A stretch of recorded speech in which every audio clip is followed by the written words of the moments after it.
If I were to tell you a few years ago that Shai Gilgeous Alexander would be the closest thing to a young Michael Jordan, you would most likely call me crazy.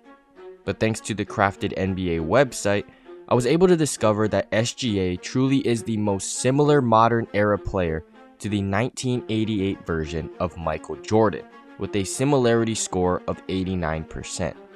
And considering that MJ did win MVP that season, I wanted to find out just how good Shai really is. So, I started with overall statistics, meaning offensive and defensive rating. SGA is achieving something very impressive in this category because not only is he top 6 in offensive rating at 131.7, but he's also top 5 in defensive rating at 108.1. A player that is levels above the rest of the league on both the offensive and defensive side of the ball is definitely someone to look into. So, let's begin with the offense. In terms of playstyle, SGA and 1988 MJ are very similar.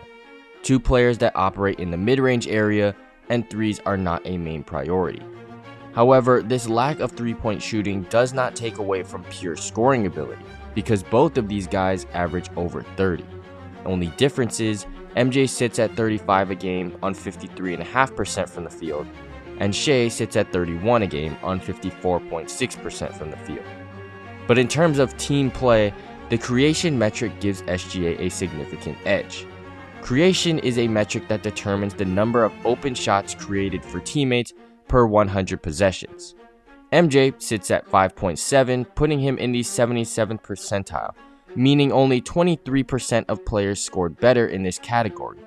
But Shai nearly doubles MJ at 11.3, putting him in the 99th percentile, meaning he performs better than 99% of players in this category.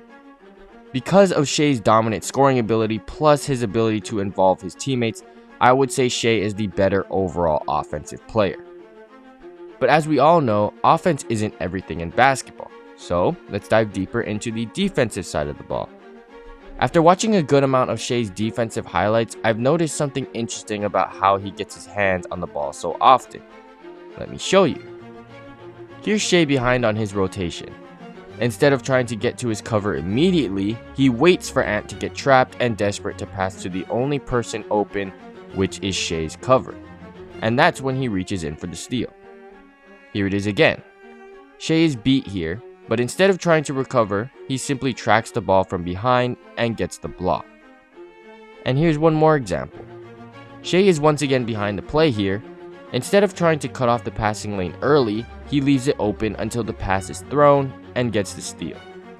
Shai's ability to bait passes and track the ball at all times gives him the tools to lead the league in steals, which, by the way, he does at 2.6 steals a game. Shai's overall dominant offensive and defensive game makes him an elite player in the NBA, and with a solidified work ethic, his ceiling skyrockets drastically. Shai says it himself. Just being myself, being aggressive. I work super hard. Every offseason I work out like the best defenders in the world are guarding me, so I'm used to it.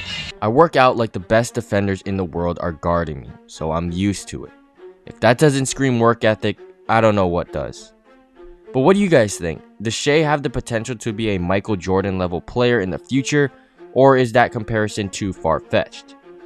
Let me know in the comments down below, and I'll catch y'all in the next one. Peace.